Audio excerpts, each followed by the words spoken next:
This is called Table Talk, and what this is, it's a raw take on what was, what is, and what could be. So, uh, Tony G is with Yeah. me. So, We're starting off with the raw honey and the tea. This is a dope spot. This is Ruth Chris.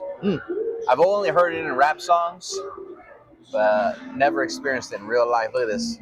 Dripping. well, we're doing it now, bro. We're actually celebrating Jacob's birthday. I'm 39 years old, you guys. So 3-9, the big 3-9. next year we'll do it big, right? The big 4-0. 4-0, bro.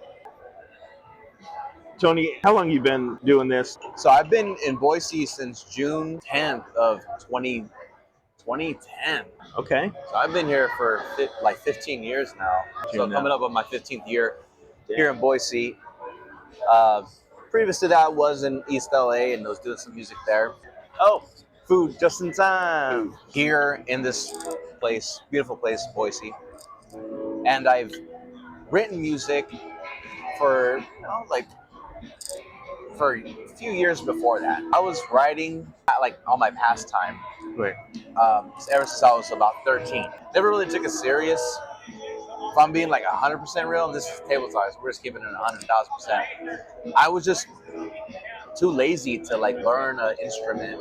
I just never really committed to something as much as I have with hip hop. I started on GarageBand with the MacBook because it was just on there, right? My poems to these beats, and lo and behold, it became what I love to do.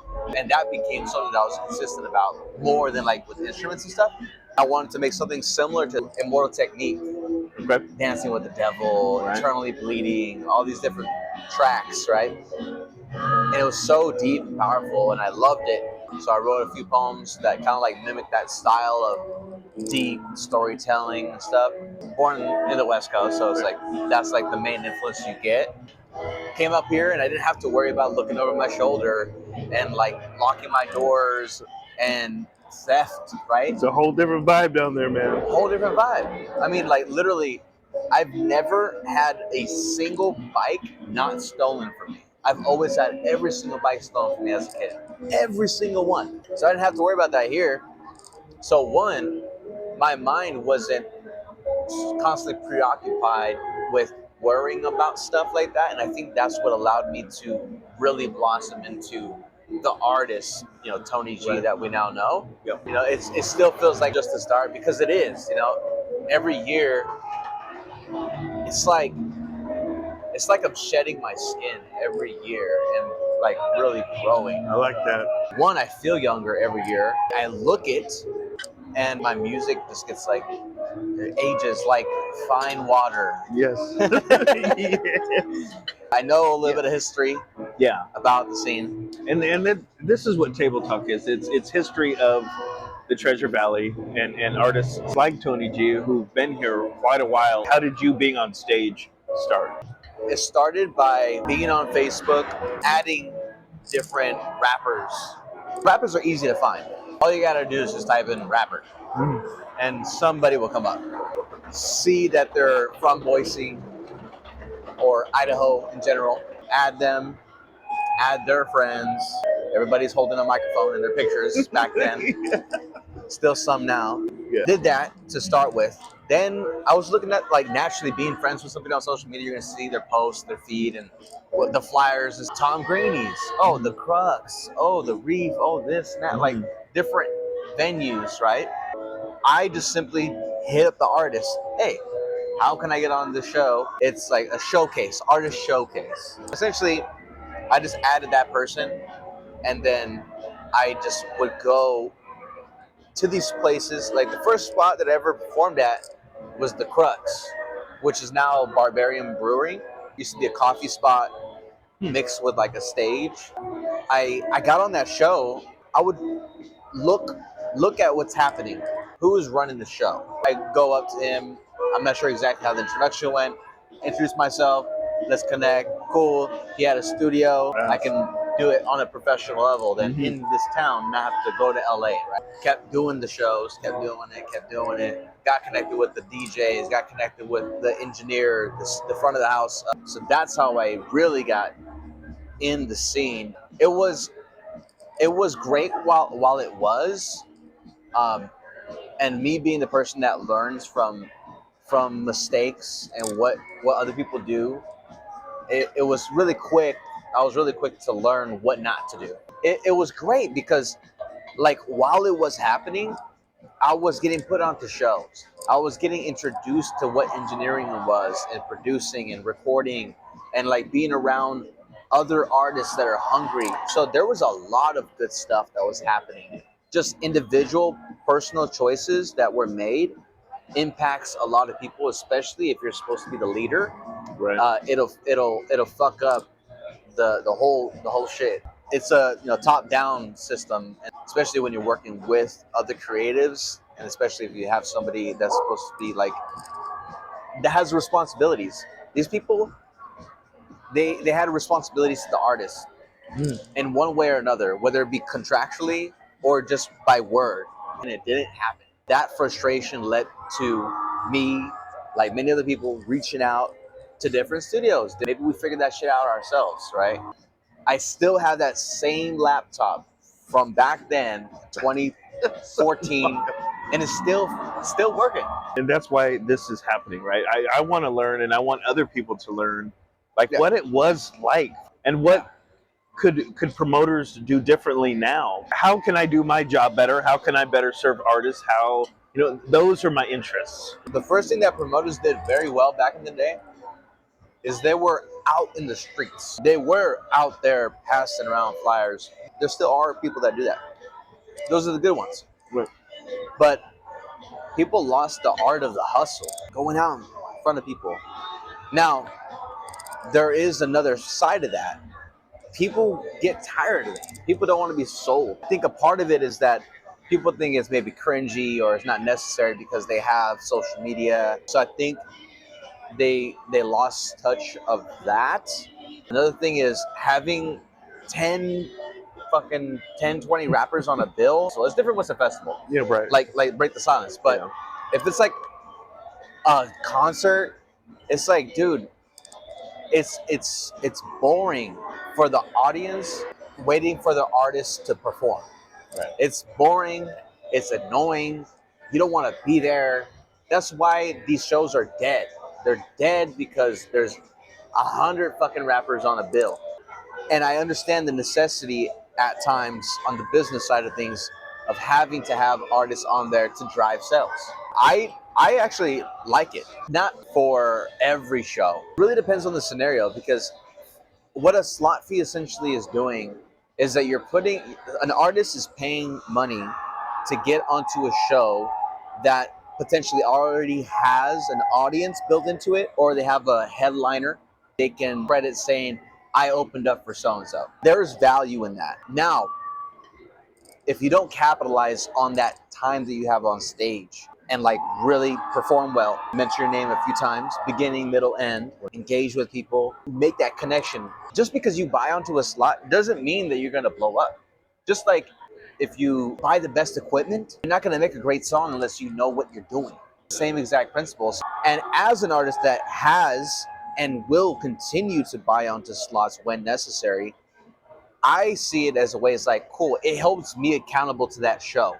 I am now locked in, I have skin in the game, and I have a stack of tickets. Make sure if you're buying onto a show to have an exchange for tickets. You can resell them and make yourself a little bit of profit. Or how I like to do it is I like to just buy the tickets and I'll just give that shit away. Because I'm still in the building phase. I don't need to always ask for a sale. Simply give.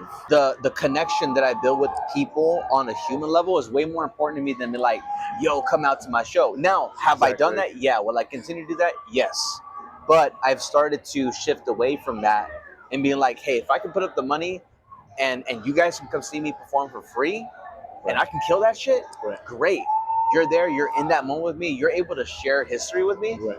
And then later on in the future, if you want to support me, you want to buy that album that I'm building up towards, or if you want to buy that new merch that I dropped or whatever, then you take it upon yourself to do that. Or if you want to buy tickets, you can still buy tickets. I see the value of buying onto a show if you do it right. Now, these shows that you just buy onto a show, you only get 5 fucking minutes, and you don't get any tickets, Right. not worth it. It's not worth the shit. Like there's shows out here that are doing that. $500 for 5 minutes. Dude, are you serious? You know what I could do? You know what I can do with $500? It's $500. I can go buy another lens. I can do ad spend. I can put up money for a music video. I can go do like micro content, chop it up, hire a video editor.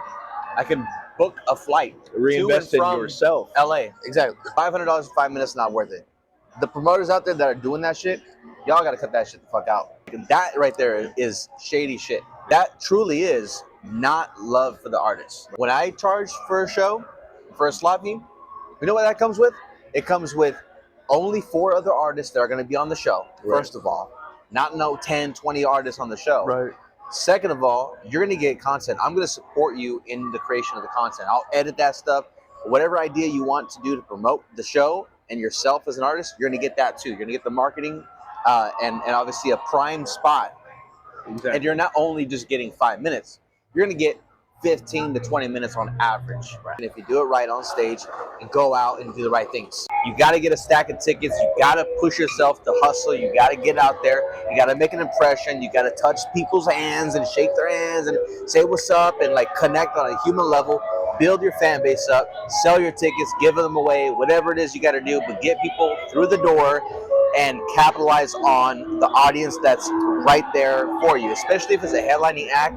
You gotta like really make an impression, have some self-awareness. If it's a family-friendly event, don't go up there talking about bitches and hoes and fucking and da-da-da and like drugs and stuff.